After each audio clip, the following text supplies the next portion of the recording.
Merci bien. Donc, bienvenue à ce colloque qui est tout à fait passionnant. Colloque de Toulouse sur l'agriculture de conservation des sols. Vous savez donc qu'il y avait déjà eu un premier colloque à Toulouse il y a 2 ans, en 2016.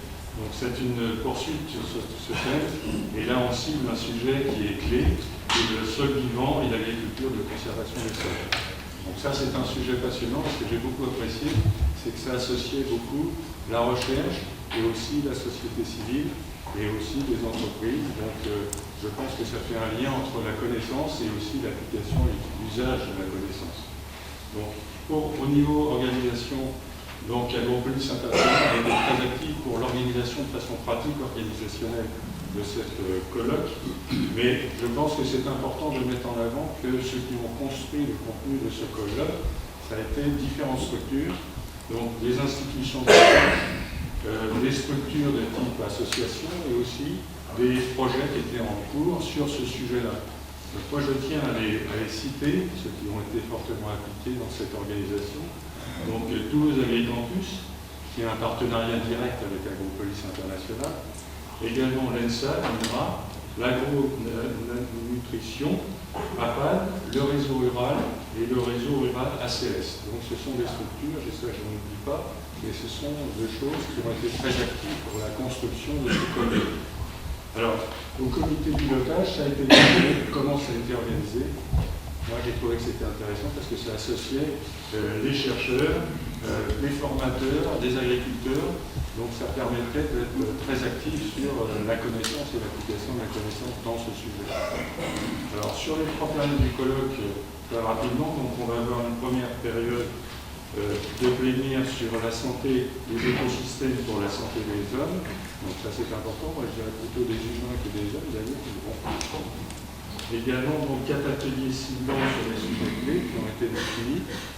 Et une deuxième période avec une introduction de Grégory Deschamps-Guyot, donc de l'ENSA, qui est très lié aussi à Toulouse, à Agricampus, et avec on est très bien à Agropolis International. Et donc il fera une introduction et on aura donc 4 sujets qui seront appliqués dans ce deuxième plénière.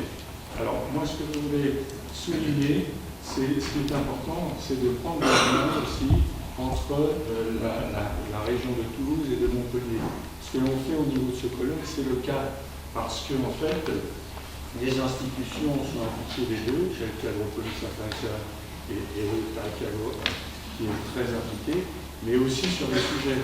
Donc, dans les chercheurs qui ont été impliqués dans ce colloque, il y avait des chercheurs de Montpellier et des chercheurs de Toulouse. Donc, je pense que c'est aussi quelque chose qui montre bien l'importance de ce lien entre Toulouse et Montpellier sur le sujet de l'agriculture, sur des sujets clés qui sont importants pour ces 2 territoires. Et le thème que l'on va travailler sur ce colloque est directement lié à des sujets qui sont des 2 territoires. Donc ça fait le lien direct. Alors l'association aussi, ça implique des scientifiques, comme j'ai dit, des 2 domaines, et ça c'est important. Et ça c'est des choses qu'on va pouvoir faire progresser et que je pense que c'est important de faire. Alors pourquoi? Parce que ce lien entre Toulouse et Montpellier, c'est que l'agriculture, c'est le premier domaine majeur économique pour le territoire de l'Occitanie. Donc ça, c'est quelque chose qu'il faut tenir compte. Et aussi les utilisateurs, les agriculteurs qui sont très liés entre eux sur des domaines qui sont très proches. Donc là, à nouveau, ce colloque fait progresser les choses et ça, c'est très important. Donc ce lien, c'est un des domaines que nous essayons de développer entre Agropolis International et TAC. Et donc ce sont sur ce type de colloque que l'on met en place, que l'on fait progresser les choses. Voilà. Donc bien sûr, ça prend du temps, c'est une difficulté de faire ce rapprochement, mais je pense que ce type de colloque explique bien le fait qu'on peut progresser de façon interactive sur les connaissances et sur les applications de ces connaissances. Voilà. Merci à vous, et puis je vais être passionné par les discussions qui vont avoir lieu et qui vont être très liées sur la connaissance de la science et aussi l'application de façon pratique, comment est-ce qu'on les utilise.